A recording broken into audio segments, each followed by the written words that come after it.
제가 이번 주간에 지난 주간에 제가 우리 교회 오기 전에 안양 1심교에서 제가 5년 동안 또 그 수석 부목사로 담임 목사를 섬기다가 교회 왔잖아요. 이번 지난 주간에 목사님이 좀 보좌해서 가서 잠시 티타임을 가졌는데 목사님이 지금 우리 교회에 철수하는 어느 청년 얘기를 하더라고요. 아무개를 아느냐라고 물으시더라고요. 그래서 어떻게 아셨냐 하니까는 여러분 세상 정말 좁더라고요. 제가 섬기던 그 목사님하고 우리 교회 지금 예배 참석하는 그 청년하고 아버지하고 신학교 동기예요, 동기. 그 목사님이 좀 나이가 몇 살 더 많고 곧 은퇴하신다는데 그 목사님을 만났는데 친구 목사를 만났는데 혹시 신앙교를 아느냐 물어보시더래요. 최경훈 목사를 아느냐 물어보시더래요. 내 밑에 있던 부목사였다고. 이야기 들어보니까요. 우리 교회 청년이 목사님 아들인데 이분이 지금 대한민국에 사업을 해요. 하는데 자기 아버지인데 대한민국의 신앙교회인데 정말 좋은 교회라고. 그래서 이런 말 하면 여러분도 웃을지 모르겠지만 목사님이 얼마나 열정이 넘치고 기도도 뜨겁게 하고 막 칭찬을 한참을 하더라는 겁니다. 그래서 그 부모님 보고 아버지 어머니도 은퇴하면 신앙교회 나오라고 그래서 나오신대요. 그 부모님이 은퇴하시면은. 말을 해도 이렇게 좀 예쁘게 하세요. 예쁘게 좀 이렇게. 우리 목사님은 뭐 보니까 말이야. 이렇게 하면은 무슨 여러분 가정이 복음화 될 것이며 여러분 전도대 상자가 예수 교회 나오겠어요. 우리 목사님은 생긴 것도 알랑들렁같이 생겼고 아니다 할지라도 마리사 그래. 설교는 무슨 보면 이찬수 목사 유기성 목사보다 더 낫고 이렇게 하면은 그분들이 일단 교회 올 거 아닙니까? 그 다음은 제가 책임질게요. 제가 교회 못 나가도 책임질 테니까. 여러분 우리 그렇게 아름답게 교회를 섬기시기를 주님의 이름으로 축복합니다.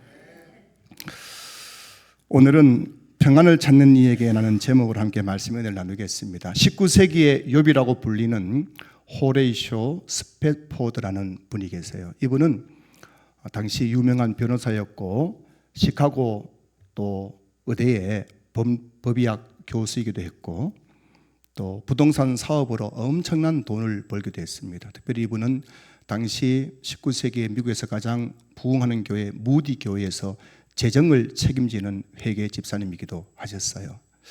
이렇게 참 행복해 보이기만 했던 이 스패포드에게 어느 날 위기가 찾아왔습니다. 1871년에 미국 시카고에 엄청난 불이 났습니다. 우리도 얼마 전에 안동, 청송 이렇게 해서 이 경북 지역에 큰 불 때문에 온 산이 다 불타지 않았습니까? 많은 교회와 또 주민들이 피해를 보지 않았습니까? 이처럼 1871년에 시카고에 있던 큰 화재를 통해서 그 많은 집들이 불탔는데 그 중에 이 스패포드가 자신의 전 재산을 들여서 지은 건물이 있는데 그 건물이 잿더미가 된 거예요. 그래서 그는 하루아침에 이 화재를 통해서 빈 털터리가 되어버린 겁니다. 그 충격으로 그의 아내는 심한 병을 앓게 되었어요. 아내가 점점 병으로 시름시름 앓고 있는 겁니다. 그래서 이 스패포드가 아내의 그 어떤 병을 치료하고 또 그 마음을 또 위로하기 위해서 유럽으로 가족 여행을 가기로 계획을 세우고 여객선을 예약했습니다. 이제 여행을 떠나기로 한 당일이 되었는데 이 스패포드는 갑자기 너무 중요한 일이 생겨가지고 가족과 함께 가지 못하고 아내와 내 딸이 먼저 여객선을 타고 유럽 여행을 출발한 거예요. 그래서 이 가족들이 여객선을 타고 대서양을 한 7일쯤 다 지나고 있을 때에 어느 날 새벽에 영국 국적의 큰 배가 다가와서 정면으로 이 여객선과 충돌하면서 이 여객선이 그 자리에서 침몰을 하게 됩니다. 30분 만에 완전히 침몰해버린 거예요. 그래서 이 스패포드의 아내는 그 허우적거리다가 구명정에 의해서 거의 구조가 되었지만 그 딸들은 다 차가운 바다에 그렇게 빠져 죽게 된 겁니다. 이 소식을 들은 스패포드가 얼마나 충격이 컸겠습니까? 하지만 구조된 아내를 만나기 위해서 배를 타고 영국으로 가게 됩니다. 그가 탄 배가 대서양을 지나다가 그 선장에 의해서 바로 이 지점이 당신의 딸이 빠져 죽은 지점이라는 말을 들었을 때 스페포드는 참았던 그 슬픔을 견디지 못하고 밤새도록 하나님께 원망하며 기도했다고요. 하나님, 어떻게 내 딸을 그렇게 데려갈 수 있느냐고 밤새도록 그렇게 울부짖으면서 기도를 하고 있었던 거예요. 책에 보니까 한 새벽 3시쯤이라고 하더라고요. 3시쯤 되었는데 그렇게 고통 속에서 슬픔 속에 부르짖고 있을 때에 갑자기 그의 마음속에 지금까지 내가 변호사로 성공했을 때에, 법의학 교수로서 존경받았을 때에, 부동산 사업가로서 엄청난 돈을 벌었을 때에 한 번도 경험해 보지 못했던 그 마음의 평온함을 이 사람이 경험하게 되는 겁니다. 지금 현실적으로는 너무너무 고통스럽고 슬픔이 밀려오는 순간 아닙니까? 근데 그의 마음속에 지금까지 한 번도 경험하지 못했던 그 내면에 찾아오는 그 평안함을 누리면서 이것을 그가 글로 남겼어요. 그 내용이 이런 내용입니다. 내 평생에 가는 길 순탄하여 늘 잔잔한 강 같든지 큰 풍파로 무섭고 어렵든지 나의 영혼은 늘 편하다. 내 영혼 평안해. 내 영혼 평안해. 오늘 부른 찬송가 413장 가사는 이렇게 한 사람의, 한 성도의 고난 중에서 경험한 간증을 기록한 노래였습니다. 사랑하는 성도 여러분, 전 재산을 잃어버리는 슬픔을, 아픔을 겪었어요. 그리고 내 딸을 잃어버리는 그 슬픔까지 겪었습니다. 그런 절망과 슬픔 속에서 스페포드가 경험한 이 마음의 평안은 어디에서 온 것일까요? 오늘 본문 이렇게 말씀합니다. 평안을 너희에게 끼치노니 곧 나의 평안을 너희에게 주노라. 내가 너희에게 주는 것은 세상이 주는 것과 같지 아니하니라. 너희는 마음에 근심하지도 말고 두려워하지도 말라. 오늘 본문 말씀 속에서 두 가지 질문을 해봅니다. 첫 번째 질문, 우리에게 참된 평안을 주시는 분은 누구인가 하는 질문입니다. 오늘 본문 다시 보시면은 평안을 너희에게 끼치노니 곧 나의 평안을 너희에게 주노라 말씀합니다. 여기서 끼치노니라는 헬라 단어의 뜻이 뭐냐면은 가게 하다 하는 뜻이에요. 가게 하다. 오늘 예수님께서 제자들에게 말씀하십니다. 평안을 너희에게 가게 하노라. 곧 나의 평안을 너희에게 주노라. 오늘 이 말씀은 그런 말씀이에요. 제자들에게 예수님 말씀하십니다. 내 안에 있는 평안을 너희 안에 가게 하노라.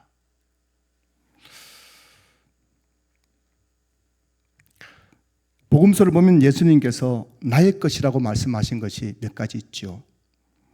오늘 본문에서는 나의 평안이라고 말씀하셨고, 마태복음 16장 18절 보시면은 또 내가 내게 이르노니 너는 베드로라. 내가 이 반석 위에 내 교회를 세우리니 라고 말씀하셨어요.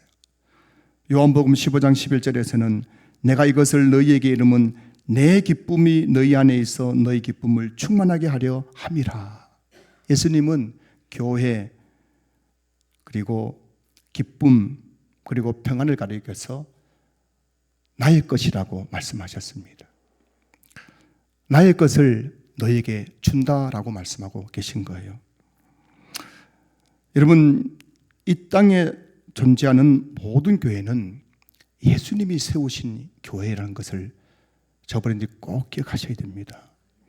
우리가 주일 아침에 교회를 오다가 차를 타고 오고 걸어오다가 허름한 그 상가에 있는 지하에 있는 아무리 작은 교회라 할지라도 예수님의 허락 없이 이 땅에 세워진 교회는 단 한 교회도 없는 거예요. 예수님께서 이 땅에 하나님의 나라인 교회를 우리에게 주신 것입니다. 그래서 세워진 곳이 신앙교회고 그렇게 세워진 곳이 이 땅에 있는 수많은 개척교회들인 것입니다. 저와 여러분들은 아무리 미약해 보이는 교회를 바라볼지라도 이 교회를 이 땅에 주신 분은 예수 그리스도이심을 믿음으로 고백하면서 그 교회들을 위해서 기도하는 성도들 되시기를 주님의 이름으로 축복합니다. 기쁨과 평안도 마찬가지입니다. 내 기쁨입니다. 나의 평안인 겁니다.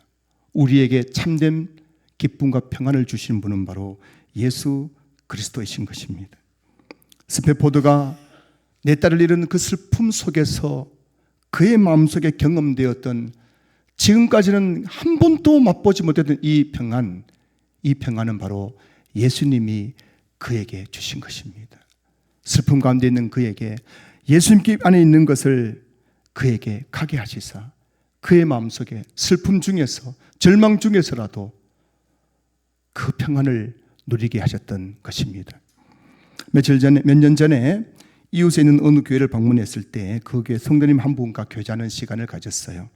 이분이 자신의 간증을 이렇게 이야기하셨어요. 이분은 시골에서 고등학교를 졸업하고 1960년대 말에 맨몸으로 서울에 올라와서 고생을 많이 하셨다고 합니다.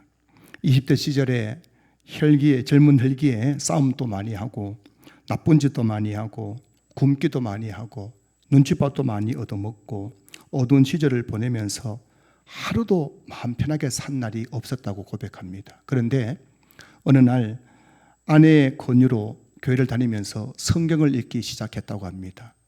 그런데 성경을 읽었더니 성경 한 구절 한 구절이 다 자기 이야기를 하더라는 겁니다. 그래서 성경 읽으면서 그 말씀에 그 감정이 복받쳐 올라와가지고 밤새도록 울면서 그 성경을 읽었다고 합니다. 이분은 젊은 시절 한 번도 자기 삶 속에 편한 날이 없었어요. 그런데 성경을 읽는 중에 내가 지금까지 한 번도 경험하지 못했던 마음의 평안을 얻었노라고 그렇게 저에게 간증을 하셨어요. 이 마음의 평안 누가 준 것입니까? 요한복음 14장 27절 평안을 너에게 끼치노니 곧 나의 평안을 너희에게 주노라. 오늘 설교 제목이 평안을 찾는 이에게인데 원래 계신 모든 분들도 다 지금 평안을 찾고 계실 거예요. 눈을 보니 눈물이 글썽글썽한 게 사슴의 눈처럼 하나같이 지금 평안을 찾고 있는 겁니다. 여러분이 찾고 있는 그 평안을 누가 주시는지 이 예배 가운데 다시 한번 깨닫는 은혜가 있으시기를 주님으로 축복합니다. 여러분 지금 간절히 찾고 있는 그 평안을 주시는 분은 바로 나의 평안을 너에게 주노라. 예수님만이 주실 수 있음을 믿을 수 있기를 주님의 이름으로 축복합니다. 두 번째 질문은 왜 우리에게 예수님이 주신 평안이 필요한가는 질문입니다. 한 주간지에서 한국 사회의 불안감 조사라는 설문조사를 했습니다.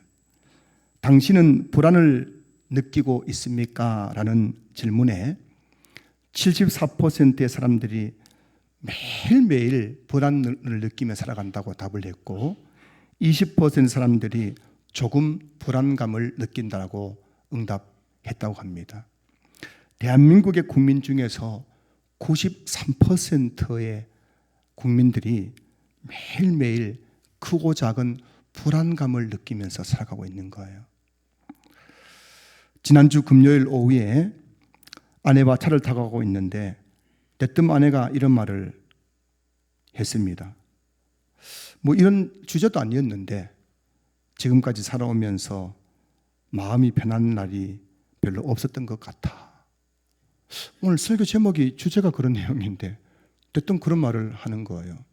그러니까 남편의 눈에 비친 저희 아내는 그래도 목사님 딸로 태어나가지고 참 행복했던 추억을 많이 가지고 있는 그런 사람이거든요. 저희 아내의 마음속에는 아름다운 추억이 너무 많아요. 그 부모님과 함께 했던 교회에서 누렸던 그 참 행복했던 추억들. 그런데 정작 자신은 지금까지 살아오면서 마음 편한 날이 거의 없었다는 것입니다.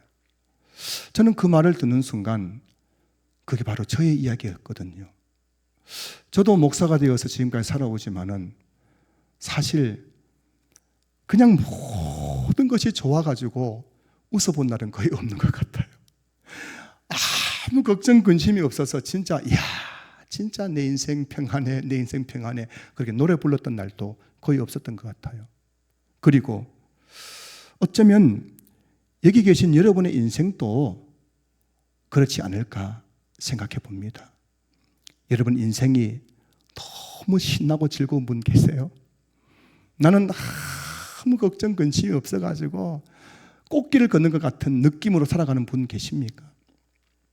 찬송가 486장 1절 가사를 보면은 이 세상에 근심된 일이 많고 참 평안을 몰랐구나. 내 주 예수 날로라 부르시니 곧 평안이 시리로다. 이 가사의 의미가 뭔지 아십니까? 이 세상에 근심된 일이 너무 많아서 나는 참 평안을 모르고 살아가고 있다는 그런 고백인 거예요. 한 번은 우리 교회 어느 성도님하고 식당에 가서 식사할 일이 있었습니다. 이분이 제게 이런 말을 하셨어요. 목사님, 저는 태어나서 이렇게 좋은 식당엔 처음 와본대요. 근데 제가 갔던 그 식당은 여러분들이 마음만 먹으면 갈 수 있는 그냥 평범한 식당이었어요. 그런데 이분은 지금까지 너무너무 힘들게 살다 보니 다른 사람들은 마음만 먹으면 갈 수 있는 그런 식당조차도 못 가면서 그렇게 살아왔던 거예요. 그 평범한 식당에 가면서도 이렇게 좋은 식당 처음 와봤다는 거예요. 이 세상에 근심된 일이 얼마나 많은지 단 하루도 참 평안을 경험하면서 누리면서 살아보지 못했다는 거예요. 이게 여러분 우리의 인생 아닐까요? 오늘 본문의 시작인 요한복음 14장 1절 너희는 마음에 근심하지 말라. 예수님께서 그 12 제자들에게 말씀하십니다. 그들 안에 있는 근심을 보신 거예요. 제자들이 예수님을 따라가고 있지만 그들 마음에는 이런저런 근심이 많은 거예요. 그 모습을 보면서 예수님께서 하십니다. 말씀하십니다. 너희는 마음에 근심하지 말라. 오늘 요한복음 14장 27절 마지막에 이렇게 말씀하고 있죠. 너희는 마음에 근심하지도 말고 두려워하지도 말라. 여러분 제자라 할지라도 12사도라 할지라도 근심과 두려움에서 자유할 수 없는 거예요. 이 세상은 근심과 두려움으로 가득 차 있는 것입니다. 요즘 나라가 어렵고 또 경제가 많이 어렵고 또 자영업자들 또 소상공인들이 하루가 멀다고 또 문을 닫는 일들이 참 많습니다. 우리 교회에도 지금 사업장의 문을 닫아야 될 상황에 놓이는 분도 계시고요. 정말 우리 마음속에 참 마음이 편할 날이 없는 것 같아요. 이게 바로 우리의 인생이란 것입니다. 오늘 설교 제목은 평안을 찾는 이에게입니다. 오늘날 평안을 찾는 사람들이 얼마나 많습니까? 우울증, 불면증, 그리고 운동용 외톨이, 중독, 그리고 마약, 이 모든 것들은 마음의 평안을 누리지 못하는 사람들에게 찾아오는 질병들인 것입니다. 우리나라 최고의 재벌조차도 그 모든 것을 다 가졌음에도 불구하고 한평 안 되는 내 마음의 평안을 누리지 못해서 정기적으로 병원에 가서 마약성 약품을 또 처방받아서 주사한다는 이야기 듣지 않았습니까? 여러분, 왜 우리에게 예수님이 주신 평안이 필요한 것일까요? 예수님이 우리에게 평안을 주시지 않으면 우리는 단 하루도 마음 편하게 살아갈 수 없기 때문인 겁니다. 어느 책에서 세상이 주는 평안, 주님이 주시는 평안이라는 글을 읽어본 적이 있습니다. 거기 이렇게 되어 있더라고요. 첫 번째, 세상이 주는 평안은 조건에 기초합니다. 하지만 주님이 주시는 평안은 주님과의 관계에 기초합니다. 여러분, 세상이 주는 평안은 조건에 기초해요. 만약 내가 이런 조건이 갖춰지면 나는 평안할 텐데, 내가 건강만 하면은 평안할 텐데, 돈만 많으면 평안할 텐데, 성공하면 평안할 텐데, 좋은 대학 가면 평안할 텐데, 좋은 직장에 들어가면 평안할 텐데, 세상이 주는 평안은 늘 조건에 근거하는 거예요. 이런 조건이 갖춰지면 평안하다고 생각하는 겁니다. 하지만 주님이 주시는 평안은 관계에 기초하는 거예요. 예수님은 우리에게 관계를 통해서 우리에게 평안을 주시는 겁니다. 예수님과 바른 관계를 맺고 있으면은 그 사람은 돈이 없어도, 몸이 병들어도, 가난하여도, 실패하여도 그 삶 속에서 스페포드가 경험했던 그 평안을 누릴 수가 있다는 것입니다. 저와 여러분들이 교회를 다녀도 마음의 평안을 누리지 못하는 이유는 조건 때문이 아니에요. 돈이 없어서가 아니에요. 몸이 병들어서가 아닙니다. 여러분이 성공하지 못해서가 아닌 거예요. 좋은 집에 살지 못하기 때문이 아닌 거예요. 저와 여러분들이 교회를 다니면서도 평안함을 누리지 못한 이유는 주님과의 관계 때문인 것입니다. 요한복음 15장 5절 말씀 보시면은 나는 포도나무요 너희는 가지라. 그가 내 안에 내가 그 안에 거하면 사람이 열매를 많이 맺나니 나를 떠나서는 너희가 아무것도 할 수 없습니다. 여기서 그가 내 안에 내가 그 안에 거하면 이라는 이 말씀은 주님과의 관계에 대해서 말씀하고 있는 거예요. 그가 내 안에 내가 그 안에 거하면 주님과의 관계가 바로 되어 있으면은 그 사람은 주님이 주시는 기쁨의 열매, 평안의 열매, 축복의 열매를 맺게 된다는 것입니다. 성도 여러분 기억하셔야 됩니다. 우리가 예수 믿고 교회 다니는 겁니다. 예수 믿고 교회 다닌다고 해서 우리의 삶의 조건이 완전히 바뀌는 건 아니에요. 그러나 우리가 예수님 믿고 예수님과 바른 관계에 있으면은 우리의 내면 세계 속에서는 놀라운 일이 나게 되는 겁니다. 주님 안에 있는 기쁨이 내게 들어오는데요. 주님 안에는 평안이 내게 들어오는데요. 주님 안에 있는 그 수많은 축복과 은혜가 내 안에 들어오기 때문에 나는 완전히 새로운 삶을 살아가게 되는 것입니다.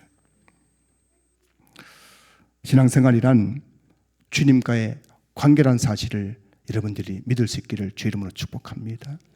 여러분 이 예배가 어떤 시간입니까? 주님과 관계를 점검하는 시간이에요.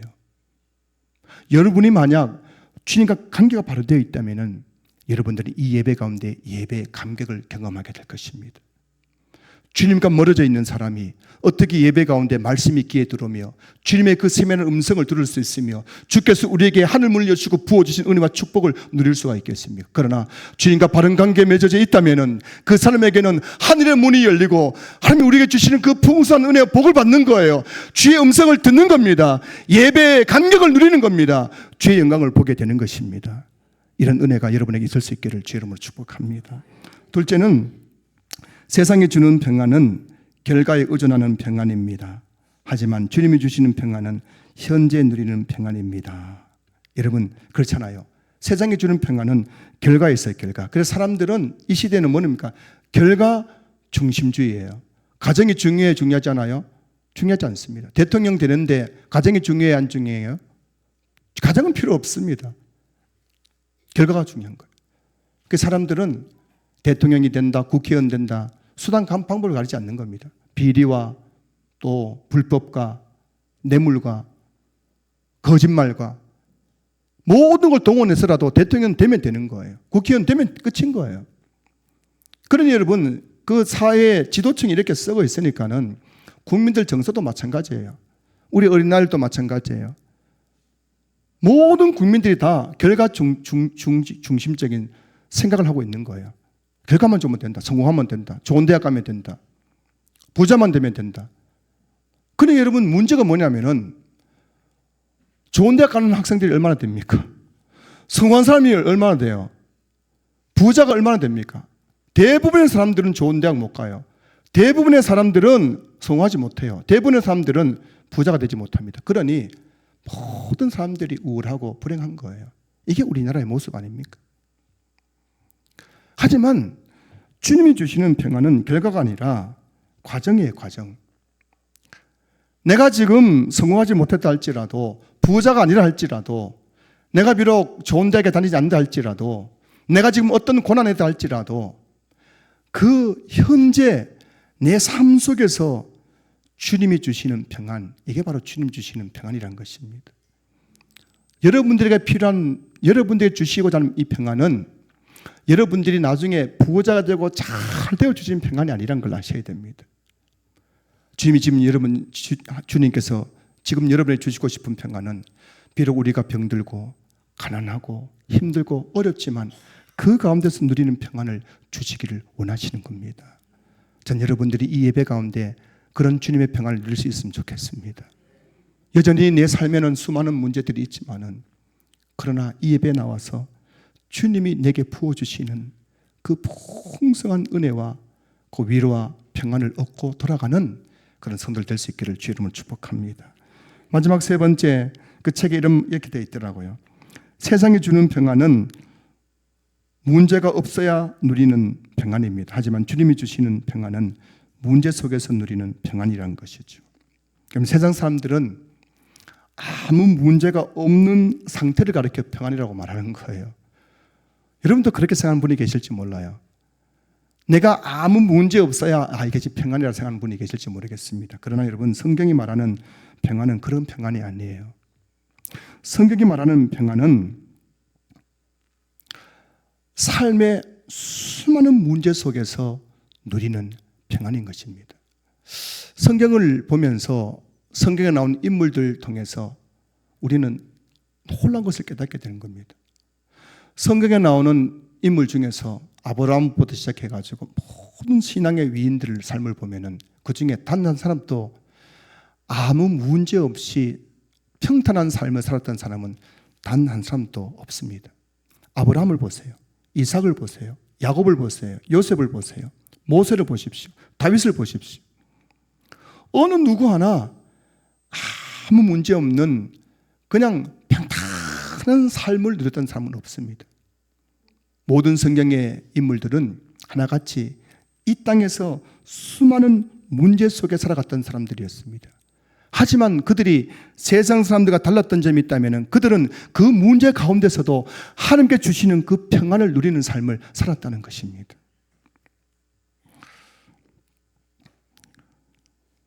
오늘 이 본문 이후에 예수님은 십자가를 지셔야 합니다. 여러분, 요한복음을 보시면 오늘 이 요한복음 14, 15, 16 다락방 강화 이후에 예수님은 또 대제사장적 산상기도를 하시고 그 다음에 붙잡히시고 십자가의 고난을 당하십니다. 예수님은 지금 십자가의 고난을 앞두는 가운데에서 제자들에게 나의 평안을 너희에게 주노라는 것입니다. 말씀하고 계신 거예요. 주님이 우리에게 주시는 평안은 고난 가운데 우리에게 주시는 평안이라는 사실을 저와 여러분들이 꼭 기억할 수 있기를 주의 이름으로 축복합니다. 한 번은 평안을 주제로 한 그림대회가 열렸어요. 그 그림대회의 주제는 평안입니다. 평안을 가장 잘 보여주는 그림을 그리는 것이었습니다. 어떤 사람은 아름다운 산과 그 호수가 있고 하늘에는 흰 구름이 둥실 떠다니는 그림을 그렸습니다. 어떤 사람은 평화로운 시골 마을의 풍경을 그렸어요. 어떤 사람은 시편 23편을 배경으로 목자와 그 양들의 그 모습을 그림으로 그렸습니다. 하지만 이 그림대회에서 1등을 한 그림은 거대한 폭풍우가 몰아치는 바닷가 암벽 틈새에 있는 둥지에서 새 한 마리가 알을 품고 있는 그림이었습니다. 여러분, 이 그림을 보십시오. 집채만한 파도가 몰아치는 바닷가 바위 틈새에 있는 그 새둥지에서 그 어미새가 그 알을 품고 있는 겁니다. 이게 바로 오늘 예수님께서 말씀하시는 평안인 것입니다. 주님이 우리에게 주시는 평안은 슬픔 가운데 누리는 평안이에요. 고난 중에 누리는 평안입니다. 근심 중에 누리는 평안이에요. 거대한 인생의 파도가 밀려오는 바닷가 암벽 틈 속에서 누리는 평안인 것입니다. 인생이 마냥 즐겁기만 한 사람이 어디 있겠어요? 여러분 중에 인생이 그렇게 너무 황홀할 만큼 즐거운 분이 계십니까? 인생을 살아가면서 깨닫게 되는 것은 인생이란 단 하루도 마음 편할 날이 없다는 사실일 뿐입니다. 수고와 슬픔이 매일 우리 마음속에 있는 평안을 빼앗아가고 있는 거예요. 그래서 예수님은 우리에게 말씀하시죠. 평안을 너희에게 끼치노니 곧 나의 평안을 너희에게 주노라. 내가 너희에게 주는 것은 세상이 주는 것과 같이 아니하니라. 너희는 마음에 근심하지도 말고 두려워하지도 말라. 말씀을 마무리합니다. 교회를 그림으로 표현한다면 어떤 그림이 될까요? 교회란 어떤 곳일까요? 교회를 그림으로 표현한다면 교회란 폭풍우가 몰아치는 바다가 바위 틈새에서 어미새가 알을 품고 있는 새둥지가 아닐까 생각해 봅니다. 시편 90편 10절에서 모세가 노래했던 것처럼 우리의 인생 70년, 80년은 수고와 슬픔뿐인 것 같습니다. 연세 드신 성도님들을 만나서 이야기해 보면은 아름다웠던, 행복했던, 평안했던 과거를 이야기하는 것이 아니라 내 인생의 수고와 슬픔에 대해서 이야기하는 이야기를 많이 듣게 됩니다. 세상살이가 왜 이렇게 힘든지 모르겠어요. 여러분도 사는 게 힘드시죠? 행복하십니까? 너무너무 행복해서 미칠 지경이십니까? 이렇게 그러면 사는 게 힘든 거예요. 하지만 그 힘든 몸을 이끌고 수고하고 무거운 짐을 짊어지고 지친 몸으로 주일 예배에 참석하는 거예요. 그렇게 교회에 와서 예배를 드리는데 나도 모르게 주님이 내게 다가와서 꼭 안아주시면서 힘들었지? 힘내. 내가 있잖아.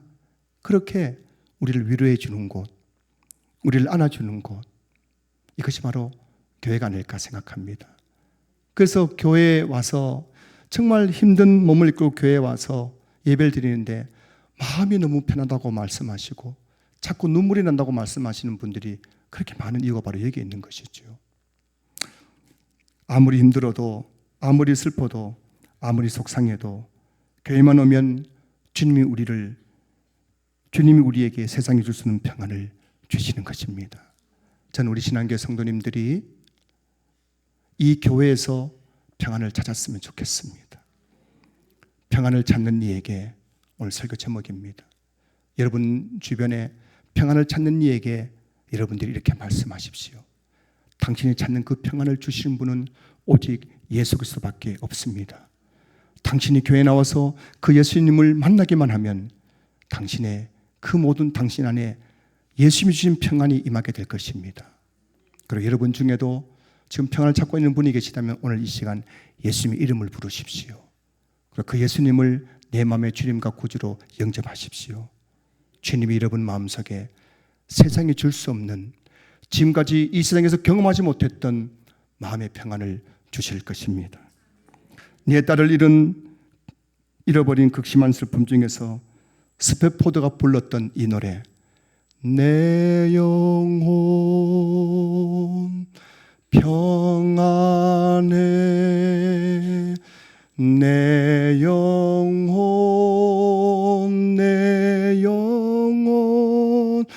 평안해. 이 노래가 여러분의 노래가 될 수 있기를 주님의 이름으로 축원합니다.